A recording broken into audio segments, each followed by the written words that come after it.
رات 1000 مہینوں کے برابر ہوگی. سمجھا؟ تو یہ ایک رات 1000 مہینوں کے برابر حضور کی نسبت سے رب نے ہمیں عطا فرمائی ہے.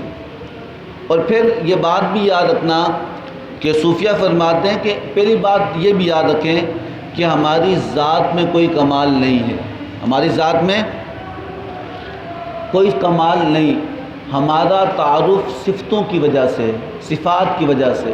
کس کی وجہ سے؟ اگر کوئی شخص یہ سمجھے اس کی اپنی ذات میں کمال ہے تو یہی سمجھا شیطان نے تھا. کس نے سمجھا تھا؟ شیطان نے سمجھا میں اگر آدم علیہ السلام کو سجدہ نہ بھی کروں تو مجھے کوئی فرق نہیں پڑتا.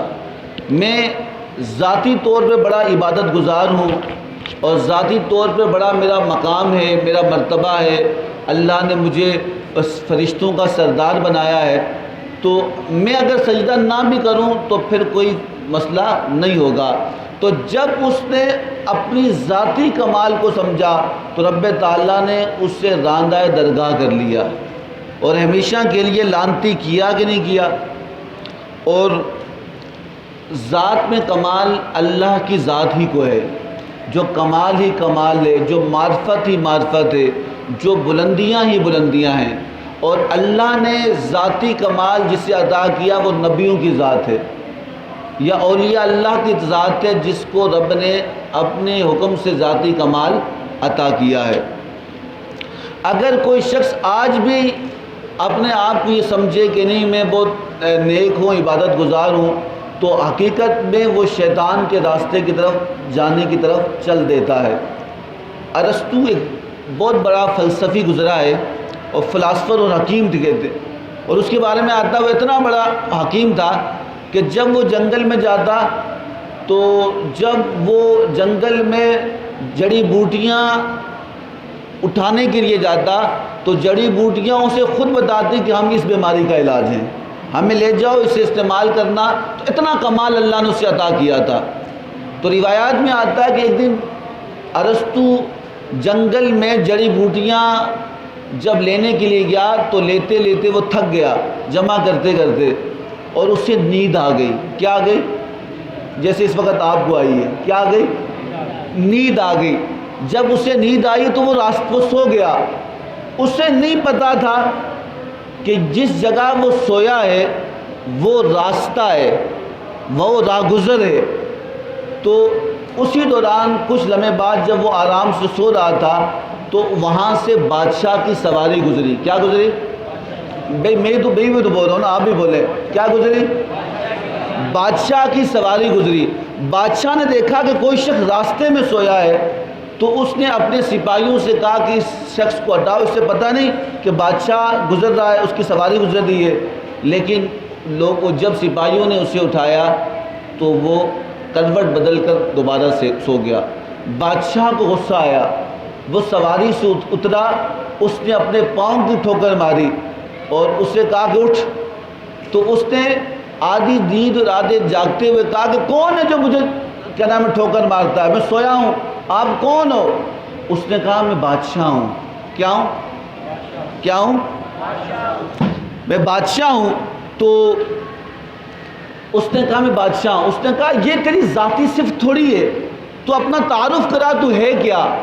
اس نے کہا میرے پاس بڑے بڑے لشکر ہیں، فوجیں ہیں، میرے پاس زمینیں ہیں، میرے پاس جائیدادیں ہیں، میرے پاس سونا چاندی کے انبار ہیں، میرا یہ سب کچھ میرا ہے.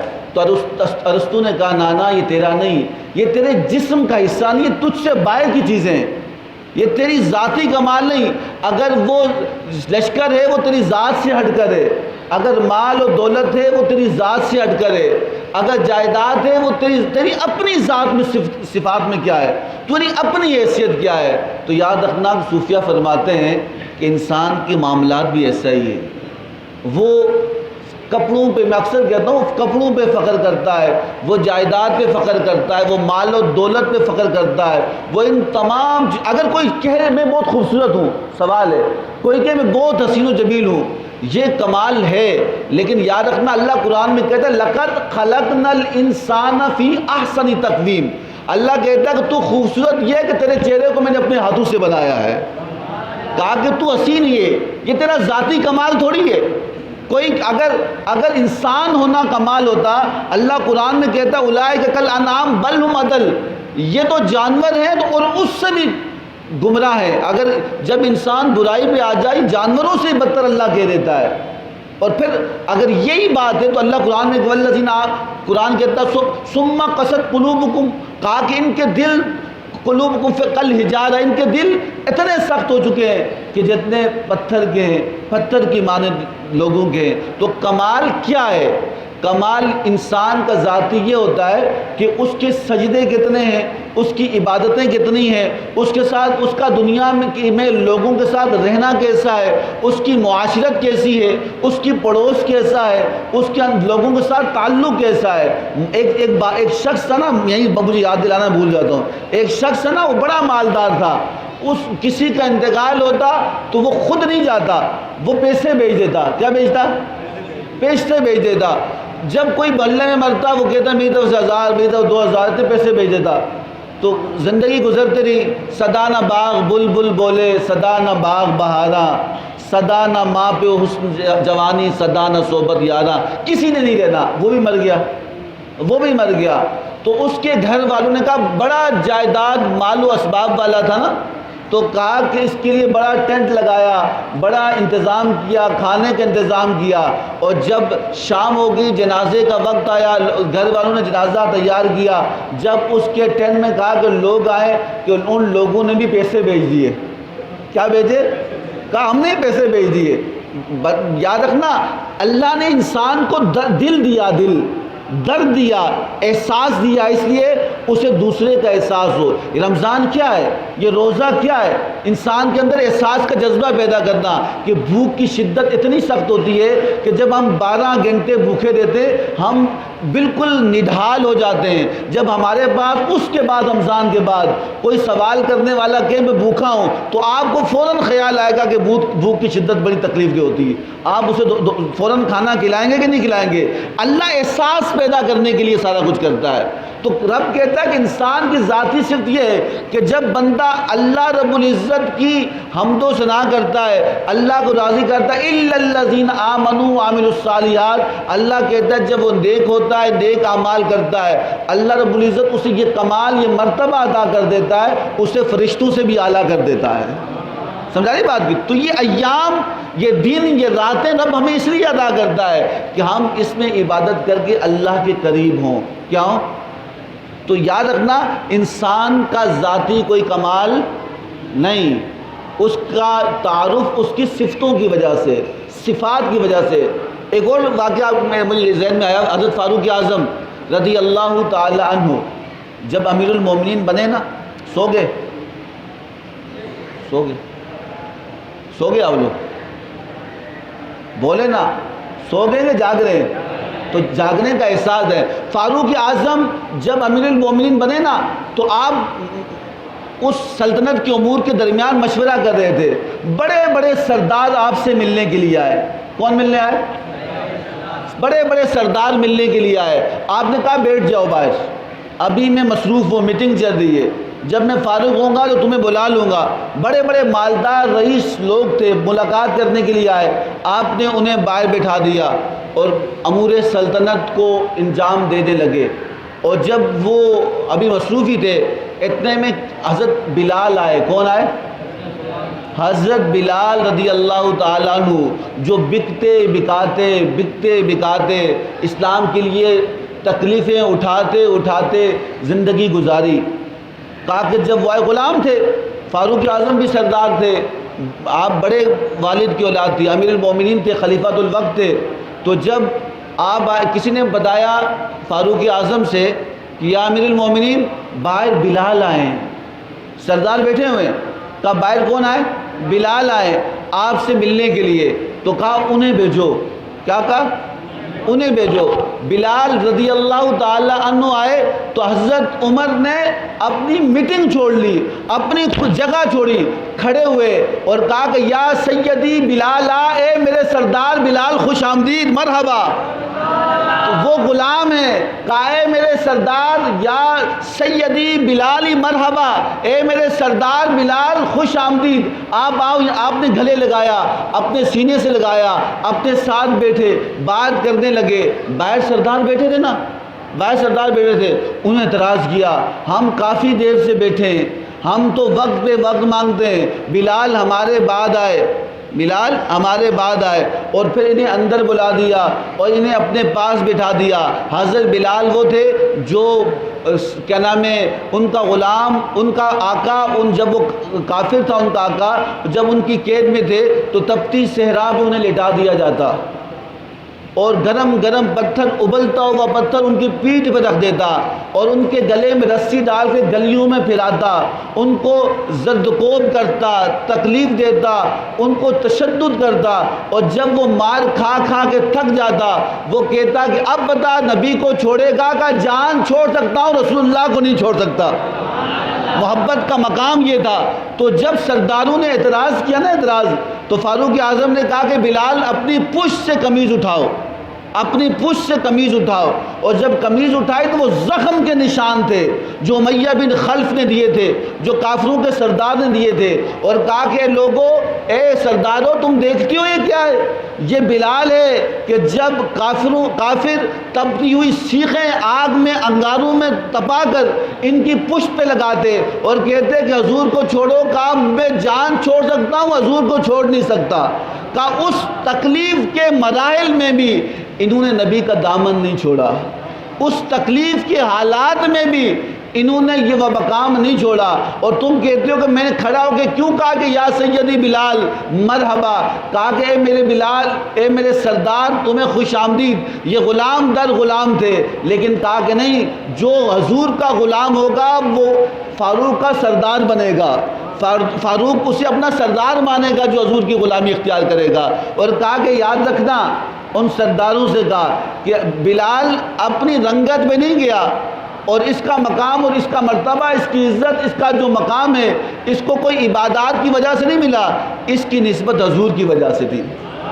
اور کہا کہ کسی شاعر نے کہا، خزاؤں میں ہوتا ہے وفاؤں کا امتحان، بہاروں میں تو سب ساتھ چلتے ہیں، آسانیوں میں تو سب ساتھ ہوتے ہیں، اور کیا نام ہے، جب کھانے کا وقت ہو تو سب بیٹھ جاتے ہیں، راہ چلنے والا بھی آ کے بیٹھ جاتا ہے، لیکن اصل امتحان خزاؤں میں ہوتا ہے، اصل امتحان پریشانیوں میں ہوتا ہے، اصل امتحان تکلیف میں ہوتا ہے، اصل امتحان دکھ کے اندر ہوتا ہے، اصل امتحان انسان کو اس وقت ہوتا ہے جب کچھ نہیں ہوتا، اس وقت پتہ لگتا ہے کہ یہ کتنا ہمارے ساتھ ہے اور کتنا ہم سے دور ہے۔ تو اس لیے قرآن پاک ہمیں یہ بات بار بتاتا ہے کہ انسان، اللہ رب العزت نے انسان کو جو زندگی دی ہے وہ اللہ رب العزت، اور پھر صحابہ کرام علیہ رضوان کا طریقہ، حضرت جابر بن عبداللہ رضی اللہ تعالیٰ عنہ، صحابہ کا انداز بتا رہا ہوں محبت کا۔ حضرت جابر بن عبداللہ، ان کے والد کا نام تھا عبداللہ، کیا نام تھا؟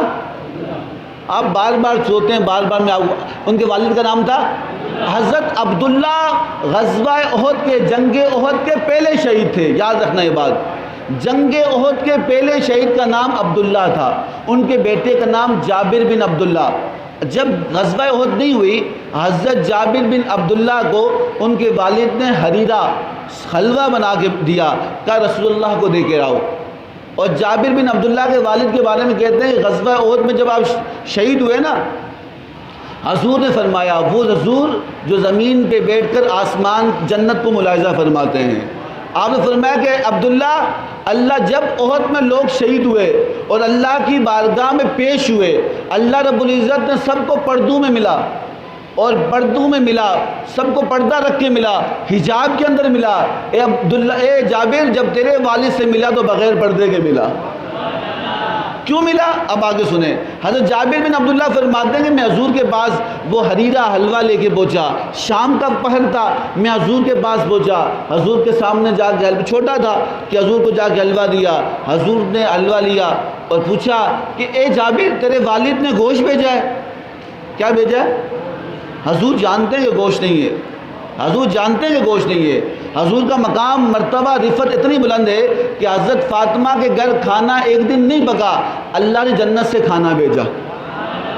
حضور کا مقام مرتبہ اتنا بلند ہے کہ ایک دفعہ یہودی نے آپ کو گوشت بنا کے، بکری کا آپ کو ران پسند تھی، ران بنا کر دعوت کی، اور جب آپ کو سامنے وہ گوشت رکھا تو وہ گوشت بولا کہ یا رسول اللہ مجھے نہیں کھانا، مجھ میں زہر ڈالا ہوا ہے۔ سمجھا رہی بات بھی؟ اتنا بلند مقام تھا کہ حضور فرماتے کہ میں مکہ سے مدینہ سے گزرتا، اور جب میں نے نبوت کا اعلان نہیں کیا تھا، میں جب مدینے سے گزرتا تو مدینے کے پتھر، مدینے کے درخت مجھے سلام کرتے، السلام علیکم یا رسول اللہ۔ اور کہا کہ میں ان پتھروں کو بھی جانتا ہوں، میں ان درختوں کو بھی جانتا ہوں، جو حضور کو سلام کرے، حضور ان پتھروں اور درختوں کو بھی جانے۔ جو مسلمان کرے انہیں کتنا نہ جانتے ہوں گے، جو مسلمان کرے اس پہ کتنی نظر کرم ہوگی۔ تو حضرت جابر بن عبداللہ فرماتے ہیں کہ میرے والد نے جب میں والد کے بعد واپس آیا تو میں نے کہا ابا جان، میں نے حضور کو جب وہ حلوہ دیا تو حضور نے وہ لینے کے بعد کھولا نہیں، اور مجھ سے پوچھا کہ کیا تمہارے والد نے گوشت بھیجا ہے؟ تو آپ نے فرمایا کہ اچھا، کہ اس کا مطلب کیا؟ کہا اس کا مطلب تو نہیں سمجھ سکتا۔ تو کہا کہ وہ زبان جس کو سب کن کی کنجی کہیں، وہ زبان جس کو سب کن کی کنجی کہیں، اس کی نافذ حکومت پر بولے نا لاکھوں سلام حضور کی ذات مقدسہ پر، اور لاکھوں سلام حضور کے اصحاب پر، لاکھوں سلام حضور کی محبت کرنے والوں پر، اور لاکھوں سلام قیامت تک آنے والے عشاق پر۔ وہ صحابہ کرام علیہ رضوان نے کہا، وہ حضرت عبداللہ نے کہا جابر ہماری جو بکری کھڑی سے ذبح کرو، اس کا گوشت بنایا، اس کا گوشت بنانے کے بعد وہ تیار کیا۔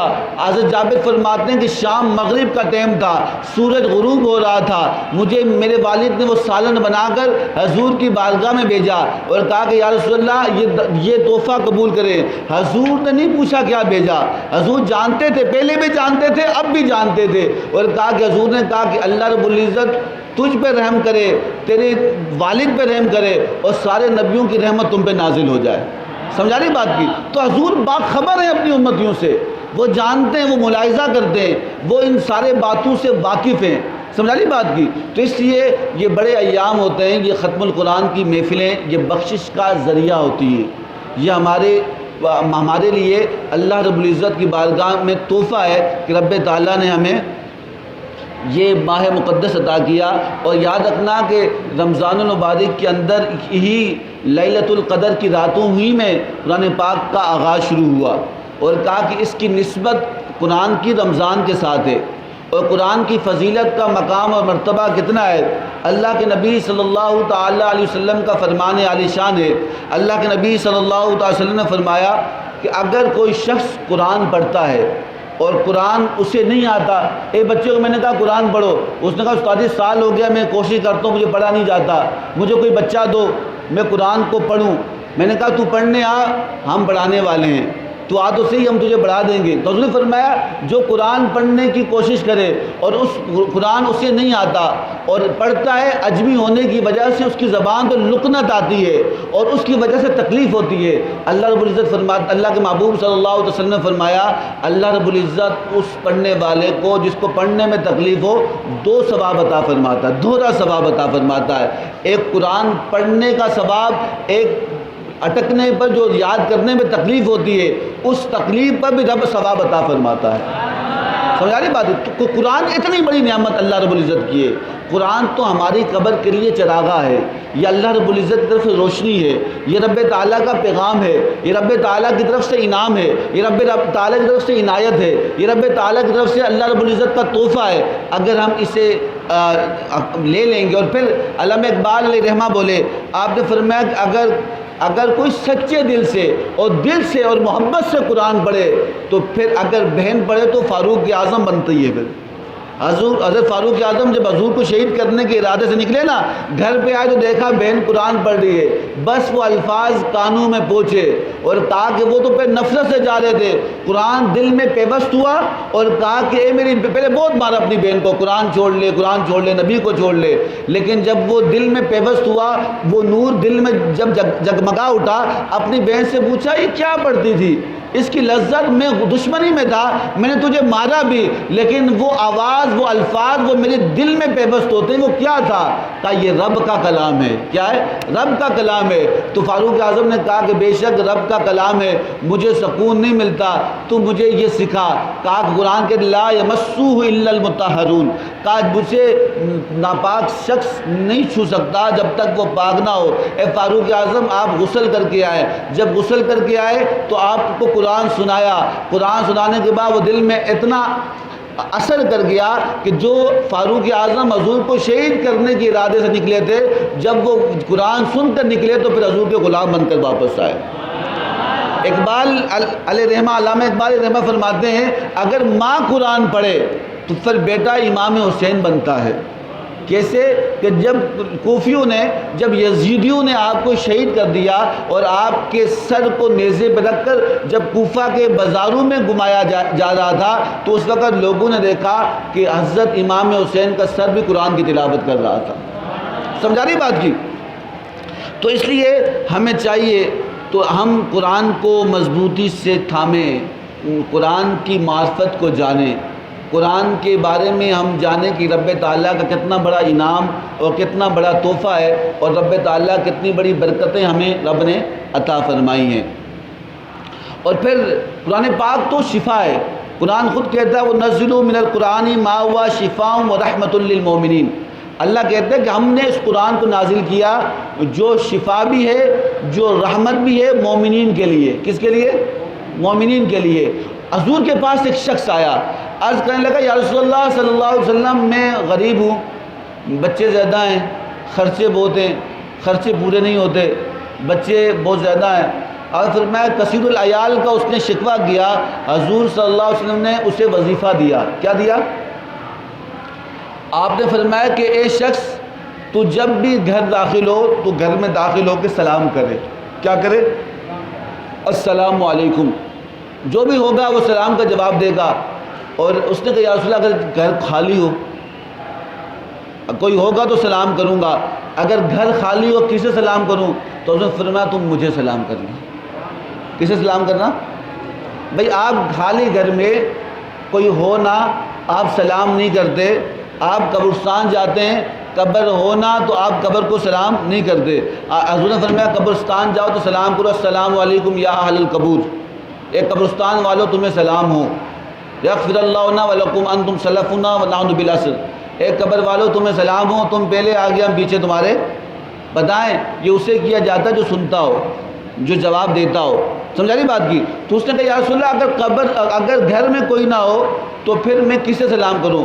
مجدد الفسانی فرماتے ہیں، آپ فرماتے ہیں کہ حضور کی روح اور حضور کی نورانیت ہر مسلمان کے گھر میں موجود ہے، ہر مسلمان کے گھر میں موجود ہے۔ کہا کہ کوئی نہ ہو تو پھر حضور پہ سلام کرو السلام علیکم یا رسول اللہ۔ اور کہا کہ اس کے بعد سورۃ الاخلاص قل واللہ احد اللہ الصمد لم یلد ولم یولد ولم یکن لہ کفوا احد 3 دفعہ پڑھ لے، اور اللہ رب العزت تیرے رزق میں برکتیں عطا فرمائے گا۔ وہ کہتا ہے میں نے وظیفہ شروع کیا، اور وظیفہ شروع کرنے کے بعد میں نے سلام کرتا، گھر میں افراد ہوتے سلام کرتا، نہیں ہوتے حضور پہ سلام کرتا، اور اس کے بعد سورۃ الاخلاص پڑھتا۔ تو کہا کچھ عرصہ گزرا، میں دیکھا کہ میرے مالی حالات بہتر ہونا شروع ہوئے، اور اس کی برکتوں سے میں مالا مال ہونا شروع ہوا۔ تاکہ میں وظیفہ اپنے گھر کر رہا تھا، اپنے گھر، اور ساتھ پڑوس کا گھر تھا، اللہ رب العزت نے اس کی برکت سے میرے پڑوسوں کو ہی مالدار کر دیا۔ سمجھا رہی بات کی؟ تو رب تعالیٰ کا یہ انعام ہے کہ جب بندہ اللہ رب العزت کے ساتھ تعلق رکھتا ہے تو رب تعالیٰ اس کو اس کے ساتھ تعلق رکھنے والوں کو بھی عطا فرما دیتا ہے۔ تو اس لیے ہم اس بات کو ملحوظ خاطر رکھیں کہ اللہ رب العزت کے کلام سے ہمارا تعلق مضبوط ہونا چاہیے، ہمارے تعلق جاندار ہونا چاہیے۔ یہ زندہ کلام ہے۔ داتا علی اجمیری فرماتے ہیں یہ اللہ کی لٹکتی ہوئی رسی ہے قرآن پاک۔ کیا؟ اللہ کی، بولے نا، بس ختم کر رہا ہوں، بات ختم کر رہا ہوں۔ اللہ کی لٹکتی ہوئی رسی ہے۔ کہا کہ آپ بتائیں آپ چھت پر ہو، چھت پہ کہاں پر ہو؟ دیکھ لیا افسر بلوچ کو بھی دیکھ، بٹ صاحب کو بھی دیکھ لیا آپ نے؟ بھائی یہاں بات کر رہے ہیں، بات یہاں یہ قرآن پاک اللہ کی لٹکتی ہوئی رسی ہے. آپ چھت پر ہو اور کسی بندے کو کہیں کہ میں تجھے رسی پھینکتا ہوں تو آ, اور اس نے کہا تو مضبوطی سے پکڑنا, وہ اسے پکڑے گا تو آپ اسے پکڑ کر چلو گے. ایسا ہی ہے, اگر اوپر کوئی نہ ہو تو آپ رسی نہیں پکڑتے, آپ سمجھتے ہیں کہ میں پکڑوں گا تو میں بھی نیچے آؤں گا. تو صوفیہ داتا علی اجبری فرماتے ہیں قرآن رب کی لٹکتی ہوئی رسی ہے, اور کہا کہ اس کا ایک سرا تمہارے پاس ہے, کہا دوسرا کہا رب کے پاس ہے. تو کہا کہ جو قرآن کو پکڑتا ہے دوسرا سرا رب کے ہاتھ میں ہوتا ہے اور رب کے ساتھ تعلق قائم ہو جاتا ہے. سمجھ آ رہی بات کی؟ تو اس لیے اس بات کو, اور صوفیہ فرماتے ہیں کہ یاد رکھنا قرآن رب کا خط ہے, رب کا پیغام ہے. رب کا پیغام قرآن پاک کس کے لیے؟ انسانوں کے لیے, مسلمانوں کے لیے, مومنین کے لیے, یا ایھا الذین آمنوا کہ ایمان والوں کے لیے یہ رب کا پیغام ہے. اس کا پیغام کیا ہے؟ تاکہ اگر کوئی شخص آپ کو خط دے تو آپ اسے پڑھتے ہیں, اسے پڑھ کر اس کا جواب دیتے ہیں. تو ایک شخص تھا حضرت سہل رضی اللہ تعالیٰ عنہ کے بارے میں کہتے ہیں کہ وہ جنگل میں اکیلے رہتے تھے, اکیلے, کوئی ساتھ نہیں تھا. کسی نے کہا کہ سہل تو اکیلا ڈرتا نہیں ہے؟ اس نے کہا کیسے ڈرنا؟ کہا یہاں جنگل ہے, میں شیر ہیں, موذی جانور ہیں, یہ تجھے نقصان پہنچا دیں گے, تو چڑیل جنات ہیں, تجھے تکلیف دے دیں گے, کوئی چیز تجھے کھا لے گی, تو اکیلا ڈرتا نہیں؟ اس نے کہا کس نے کہا میں اکیلا ہوں؟ کہا کون ہے تیرے ساتھ؟ کہا کہ جب میرا دل چاہتا ہے میں رب سے بات کروں تو پھر نماز پڑھنا شروع کرتا ہوں, اور میرا دل چاہتا ہے کہ رب کی بات سنوں تو پھر قرآن پڑھنا شروع کر لیتا ہوں. کبھی میں رب کو باتیں کرتا ہوں, کبھی رب کی باتیں سنتا ہوں. میں تو ہمہ وقت اللہ کے ساتھ ہوں, اللہ میرے ساتھ ہے. سمجھا رہی بات کی؟ تو قرآن کا تعلق رکھنے والا شخص کبھی بھی رسوا ہوتا نہیں, کبھی بھی وہ گھاٹے کا سودا کرتا نہیں. تو اس لیے صوفیہ فرماتے ہیں کہ ہمیں چاہیے کہ قرآن پاک کے ساتھ تعلق کو مضبوطی کے ساتھ جوڑ لیں. اور پھر آپ فرمایا کہ امام احمد بن حنبل, تکلیفیں مصیبتیں انسان کی زندگی میں آتی ہیں. امام احمد بن حنبل رضی اللہ تعالیٰ عنہ کے بارے میں کہتے ہیں کہ جب اس وقت فتنہ پیدا ہوا, وقت کے بادشاہ نے کہا خدا کلام مخلوق ہے. کیا ہے؟ کیا نام ہے؟ قرآن مخلوق ہے. اور تو امام احمد بن حنبل نے کہا نہیں, یہ اللہ کا کلام ہے, یہ مخلوق نہیں ہے. بادشاہ نے کہا اچھا اگر تو نہیں مانے گا تو میں تجھے قید کروں گا.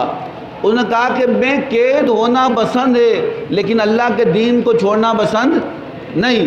تو کہا کہ اسے قید میں ڈال لو. امام احمد بن حنبل کے بارے میں کہتے ہیں جب انہیں کوڑے لگتے, کوڑے, اور سخت کوڑے مارتا, بادشاہ کا جو جلاد تھا سخت کوڑے مارتا, جب کوڑا کھاتے آپ کہتے ہیں کہ یا اللہ ابن حیثم کی مغفرت کر. ابن حیثم اس زمانے کا سب سے بڑا ڈاکو تھا. تو لوگوں نے کہا امام صاحب وہ اتنا بڑا ڈاکو آپ کو کوڑا لگتا ہے اور آپ کہتے ہیں کہ یا اللہ ابن حیثم کی مغفرت فرما. کہا تو آپ بات نہیں سمجھے. کہا کیا بات ہے؟ کہا کہ جب میں جیل جانے لگا تو ابن حیثم ڈاکو اپنی سزا پانے کے بعد واپس نکلنے لگا. مجھ سے پوچھنے لگا کہ آپ اتنے نیک بندے آپ جیل کیوں آئے؟ کہا کہ وقت کا بادشاہ کہتا ہے کہ وقت کا بادشاہ کہتا ہے کہ قرآن مخلوق ہے, میں کہتا ہوں قرآن مخلوق نہیں رب کا کلام ہے. اس نے کہا میں تجھے کوڑے ماروں گا. ابن حیثم کہتا ہے کہ میں 100ویں بار آ رہا ہوں جیل میں. کتنی بار آ رہا ہوں؟ یہ 100ویں بار ہے, اور میں نے بڑی مار کھائی ہے, کوڑے کھائے اور بڑی تکلیف دی ہے, اور 100ویں بار مجھے مارتے ہیں اور کہتے ہیں ڈاکہ نہیں مارنا. میں ہر بار کہتا ہوں ٹھیک ہے, جب واپس جاتا ہوں پھر ڈاکہ مارتا ہوں. کہا کہ اے امام احمد بن حنبل یاد رکھنا کہ دیکھ میں شیطان کا نمائندہ ہوں, اور میں بار کھانے کے بعد میں نے شیطان کی پشت کو زمین پہ لگنے نہیں دیا. شیطان کا پیروکار ہوں, میں ڈاکہ مارتا ہوں, شیطان کو رسوا ہونے نہیں دیا. ایسا نہ ہو جب تجھے کوڑے لگیں تو اللہ کے کلام سے بات سے پیچھے ہٹ جائے, اور تجھے کوڑے لگیں تو کہ نہیں قرآن مخلوق ہے. کہا کہ میں شیطانی نمائندہ ہو کر 100 بار جیل گیا, اور جیل جانے کے بعد پھر آ کے اپنا وہی کام کیا, کوڑے کھا لیے, اپنا ڈیوٹی اپنا ڈاکہ چھوڑا نہیں. اے امام احمد بن حنبل آپ بہت نیک ہیں, آپ بھی اپنی ڈیوٹی چھوڑنا نہیں. آپ کوڑے کھا کر اس موقف سے پیچھے نہ ہٹنا کہ قرآن مخلوق ہے. یہ نہیں کہنا قرآن مخلوق ہے, قرآن رب کا کلام ہے. تو آپ نے فرمایا کہ بے شک میرا ارادہ متزلزل ہو جاتا، لیکن اس ڈاکو نے مجھے یہ نصیحت کی کہ میں ڈاکو ہو کر بھی اپنے پیشے سے نہ ہٹا، آپ امام ہو کر بھی اپنے پیشے سے نہ ہٹنا، آپ اپنے موقف پہ قائم رہنا، اپنی جگہ پہ لگے رہنا، پھر کیا ہوگا، ایک وقت آئے گا پھر آپ ہی کی بات ہوگی۔ آپ دیکھیں دنیا نے دیکھا، بادشاہ گزر گیا، اس کا نام باقی نہیں، امام احمد بن حنبل کا نام آج بھی باقی ہے، آج بھی باقی ہے۔ کیوں؟ کہ جو شخص اللہ کے لیے کام کرتا ہے تو رب تعالیٰ اس کے لیے آسانیاں فرماتا ہے۔ آج یہاں ختم القرآن کی تقریب میں ہم یہاں لوگ حاضر ہیں، اور اسی کی توسط سے میں 2-3 مسئلے بتاؤں گا، ٹائم زیادہ نہیں ہوگا، ٹائم ٹھیک ہے۔ تو اسی کی تکلیف سے رات عبادت کی ہے، میں نہیں 12 بہت لیٹ ہو جائیں گے، ایک ایک کر کے بھاگ جائیں گے سر۔ امام حسین جب کربلا میں جب مسلم بن عقیل کو بھیجا تھا نا، تو پھر جب آپ نماز کے لیے کھڑے ہوئے 50,000 کی صف تھی، کتنی 50، مسلم بن عقیل کے پیچھے امامت میں اور یزید کی مخالفت میں 50,000 لوگ امام مسلم بن عقیل کے پیچھے کھڑے تھے۔ جب یزید کی فوج آئی تو جب سلام پھیرا تو وہ اکیلے کھڑے تھے، 50,000 بھاگ گئے۔ تو کئی آزمائش اللہ پہ آتی ہے۔ امام حسین کا نام زندہ ہے، اور یزید کے ساتھ دینے والے کتے کی موت مرے تھے، روایات میں آتا ہے کتے کی موت مرے تھے۔ تو اس لیے ہمیں اس بات کو ملحوظ خاطر رکھنا چاہیے کہ اگر کہیں مشکل آئے، کہیں تکلیف آئے، کبھی آزمائش ہو، کبھی پریشانی ہو، تو پھر یاد رکھنا کہ حضور نے تو پتھر کھائے اسلام کے لیے، حضور نے تو گالیاں سنی ہیں، حضور کے جس میں اتھر پہ اوجڑیاں ڈالی گئی ہیں، حضور کے ذات مقدسہ پہ کیا کچھ نہ کہا گیا، لیکن آپ نے اللہ کے لیے خاموش رہے، تو اللہ نے حضور کا نام قیامت تک اور جنت میں بلند اپنے نام کے ساتھ رکھ دیا۔ سمجھا رہی بات کی؟ دنیا میں آپ کا نام ہمیشہ کے لیے زندہ رکھ دیا، آپ کے ذکر خیر کو ہمیشہ کے لیے کیا کر دیا، زندہ رکھ دیا۔ تو اس لیے اس بات کو اس لیے اس بات کو ملحوظ خاطر رکھیں۔ تو آج ہم ختم قرآن کی مجلس سے جن جن احباب نے اس میں حصہ ملایا، اللہ رب العزت سب کے حصے کو اپنی بارگاہ مقبول منظور فرمائے، اور جن جن بچوں نے یہ سبیل کا اہتمام کیا، پانی پلایا، حافظ ابرار، حافظ نوید، دلاور شہزاد نے، اللہ رب العزت ان کے جان، مال، عزت، آبرو اور کاروبار میں برکتیں عطا فرمائے۔ ہم دعا دے سکتے ہیں، اور یہ رب تعالیٰ کا معاملہ ہے۔ حضور نے اللہ نے کہا کہ جو اللہ کے لیے کرتا ہے اللہ جانے وہ جانے، ہم دعا دے سکتے ہیں، سمجھا رہی۔ اور دوسرا ختم قرآن پاک کے لیے فاروق اوان اور شہزاد بھائی نے، اور فاروق بھائی نے بہت زیادہ محنت کی، نہ دن دیکھا، نہ رات دیکھی، نہ صبح دیکھا، نہ شام دیکھا۔ تو رب تعالیٰ ان کی اس کاوش کو اپنی بارگاہ مقبول منظور فرمائے۔ اور ریاض بلوچ، منظور بلوچ جو ہمارے سرپرست ہیں، اللہ رب العزت انہوں نے بھی ہمہ وقت ہمیں مشورے دیے۔ اور آپ یقین جانیں ہمارے والد صاحب جب دنیا سے جا رہے تھے، آج ایک بات کر کے جا رہا ہوں، ہمارے والد صاحب جب دنیا سے جا رہے تھے تو اس آخری مجلس میں ریاض بلوچ، لطیف بھائی، فاروق بھائی اور 2-3 بندے اور تھے، تو ہم وہ بیٹھے تھے، تو والد صاحب نے کہا کہ ریاض بھائی یہ بچوں کو دیکھنا، پوچھنا یہ سامنے بیٹھے ہوئے ہیں، کہ بچوں کو دیکھنا، دنیا بہت سخت ہے اور یہ چھوٹے ہیں، یہ سمجھ نہیں سکتے اور آگے مشکلات بہت ہیں۔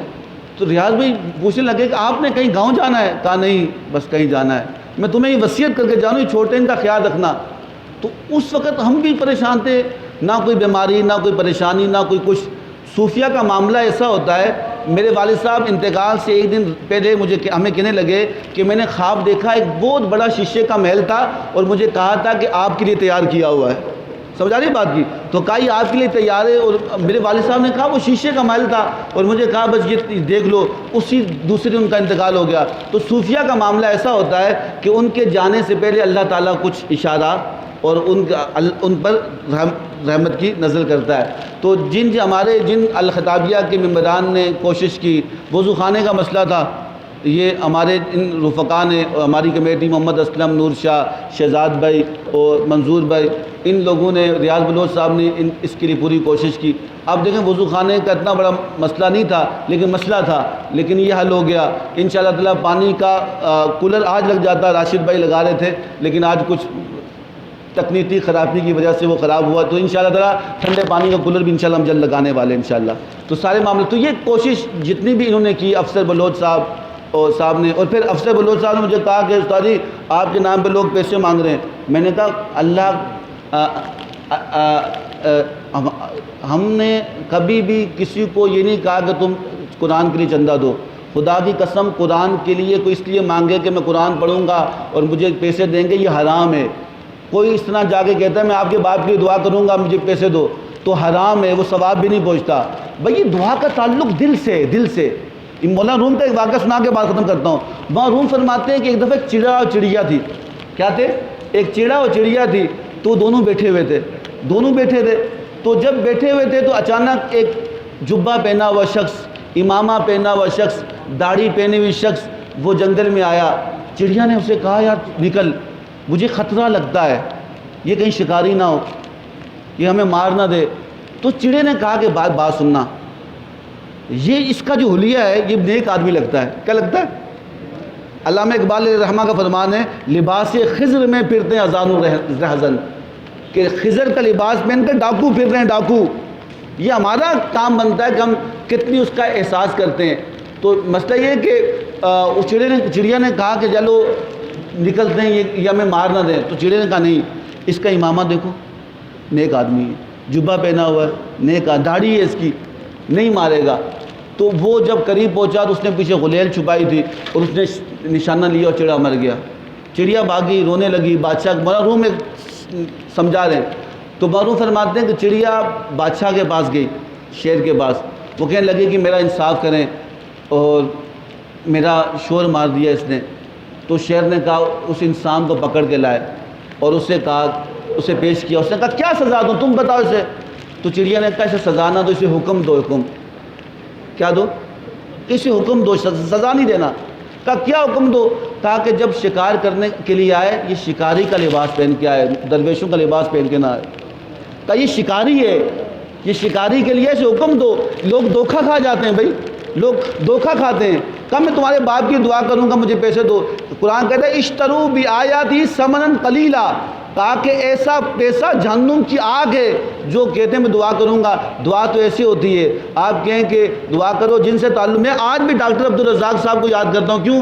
وہ کئی بار بھی ہوتے تھے نا، وہ کہتے تھے کہ قاری صاحب اللہ تعالیٰ آپ کی حفاظت کرے۔ میں نے کہا کیوں؟ کہا مجھے آپ اچھے لگتے ہو۔ تو وہ یاد مجھے ابھی تک ہے، میں کئی بار بھی ہوں، ان کا نام میرے دل میں آتا ہے، کیوں؟ جس سے محبت ہوتی ہے دعا دل سے نکلتی ہے، پیسوں سے نہیں بنتی دعا۔ سمجھا رہی بات کی؟ تو ہمارا آپ کے ساتھ تعلق پیسوں والا، خدا کی قسم لا الہ الا اللہ محمد رسول اللہ کلمہ کر کے کہتا ہوں، ہمارا کسی کے ساتھ تعلق پیسے والا نہیں، دل والا تعلق ہے۔ پیسے والا تعلق پیسوں سے ٹوٹتا ہے، دل والا تعلق کبھی نہیں ٹوٹتا۔ دل والا تعلق رب کے والا تعلق ہوتا ہے، اللہ والا تعلق ہوتا ہے، جو کتنا کچھ بولتا رہے، کتنا کچھ بولتا رہے، وہ کبھی ختم نہیں ہوتا۔ کیوں؟ جس کے دل میں اللہ محبت ڈال لے اور جو اللہ کے لیے کام کرتا ہے، اللہ تعالیٰ اس کے لیے راستے بناتا ہے، اس کے لیے آسانیاں کرتا ہے، اس کے لیے پریشانیوں کو ختم کرنے کے اسباب پیدا کرتا ہے۔ اللہ خود تھوڑی آتا ہے، اللہ کہتا ہے تعاونوا علی البر والتقوی، نیکی کے کاموں میں تعاون کرو۔ تم ادھر دیکھیں، ایک بچے نے مجھے کہا کہ بندے نے کہا چھوڑو ان جھنجھٹوں میں، چھوڑو، کیا تم ان جھنجھٹوں میں پڑے یار، اپنا اس کام میں پڑھا ہی نہ کرو، میری بات سن لو، لکھ لو، جان لو۔ تم اللہ کے کام چھوڑو گے تو اللہ تمہیں اتنا پھنسا دے گا، تمہیں سر اٹھانے کی فرصت نہیں ملے گی۔ کبھی تم بچوں کو لے کے جا رہے ہوگے اسپتال، کبھی تمہاری ٹانگیں ٹوٹی ہوں گی، کبھی تم کہاں جا ٹوٹے ہوگے۔ اللہ کیوں بچاتا ہے؟ اللہ کا تم میرا ہوتا ہے تو پھر سارے مشکلات میں ہٹا دیتا ہوں۔ کہا ان چکروں میں نہ پڑو۔ اللہ نے کہا تم ان چکروں سے نکلو گے، میں اور چکروں میں پھنسا دوں گا تمہیں، اور پریشانیوں میں پھنسا دوں گا۔ اس لیے اللہ سے دعا کریں جو ہماری جو احباب ہیں، یہ محبت کا تعلق ہے، اللہ رب العزت یہ تعلق قائم و دائم رکھے۔ اللہ رب العزت ان سب کا آنا اپنی بارگاہ مقبول و منظور فرمائے۔ میں دوبارہ کہوں گا کہ اللہ رب العزت جن جن احباب نے دعاؤں کے لیے کہا ہے، اللہ رب العزت سب پر اپنا رحم و کرم نازل فرمائے۔ آصف بٹ صاحب پہ اللہ رب العزت ان کا سایہ ہم پہ قائم دائم، شیر افضل ماما صاحب کا سایہ اللہ تعالیٰ ہم سب پہ قائم و دائم رکھے، یہ راؤ جمشید صاحب کا سایہ ہم پہ قائم دائم رکھے۔ وہ فرمان وہ افضال بھائی کے والد صاحب کا سایہ، کیوں؟ یہ بوڑھے لوگ ہیں، ان کا ہونا ہمارے لیے برکت ہے، ان کی دعائیں ہمارے لیے برکت ہے، ان کا ہونا بس یہ کہتے ہیں ہو جائے۔ کیوں؟ حضور فرمایا جس کے داڑھی میں سفید بال آ جائیں اللہ اس سے حیا کرتا ہے، اللہ اور پھر وہ نیک بھی ہوں، عبادت گزار بھی ہوں، اللہ ان سے حیا کرتا ہے۔ تو میں ان بزرگوں کے لیے کہوں گا کہ یا اللہ ان کا سایہ ہم پہ قائم و دائم رکھے۔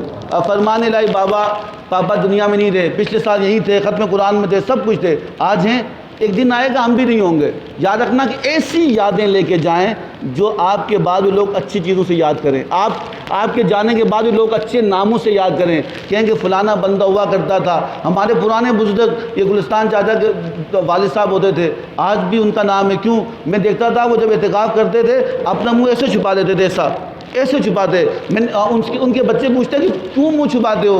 کہا منہ اس لیے چھپاتا ہوں کہ اللہ کے پاس بیٹھا ہوں، میں بات نہیں کرتا اس لیے کہ نہیں کرتا کہ اعتکاف کا مطلب ہی معتکف ہونا، کہ دنیا سے کٹ کر اللہ سے جڑ جانا۔ ہمارے یہاں لوگ دنیا سے تھوڑی کرتے ہیں، یہاں تو دنیا سے اور جڑ جاتے ہیں، کوئی موبائل چلا رہا ہے، کوئی کیا چلا رہا ہے، تو اس کا کوئی ثواب نہیں ہوتا۔ تو پرانے بزرگوں کی بات یہ ہے کہ ان کی برکتیں تھیں۔ ابھی آپ اللہ کی ہمارے پاس تحفہ ہیں۔ میں آج اس بڑے رات کے صدقے میں دعا کروں گا اللہ آپ کی حفاظت کرے، اللہ ہماری حفاظت کرے۔ منشی چاچا ہوتے تھے، وہ جب بھی آتے تھے ہمارے پاس والد صاحب کے پاس، تو یہ بزرگ تھے، تو جب تک وہ تھے ان کی اللہ سے دعا کرے جو نیک لوگ تھے، اللہ رب العزت ان کی اولادوں کو بھی ان کے نقش قدم پہ چلنے کی توفیق عطا فرمائے۔ تو جب ہم یہ دعا کریں گے تو اللہ رب العزت ہم پر آسانیاں کرے گا۔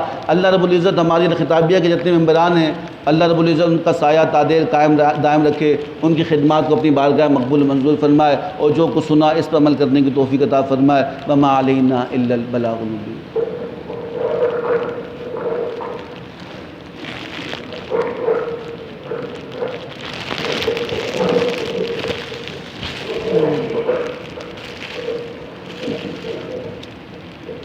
اعوذ باللہ من الشیطان الرجیم، بسم اللہ الرحمن الرحیم۔ ختم قرآن کے متعلق اب آپ نے جو تعاون کیا تھا وہ 1,01,000 روپے بنا ہے، باقی مجلس کی مشاورت کے ساتھ جو طے ہوا وہ واضح ہے۔ ہم نے علامہ صاحب کو تحفہ دینے کے لیے رات گرو صاحب سے ملتمس ہوں کہ آئیں اور تحفہ دیں۔ تاریخ وفا جیسے صاحب کو تحفہ دینے کے لیے ماما شیر افضل سے ملتمس ہوں کہ آئیں۔ حافظ محمد نواز صاحب کو تحفہ دینے کے لیے سیدات رہے سے ملتمس ہوں جو تشریف لائیں۔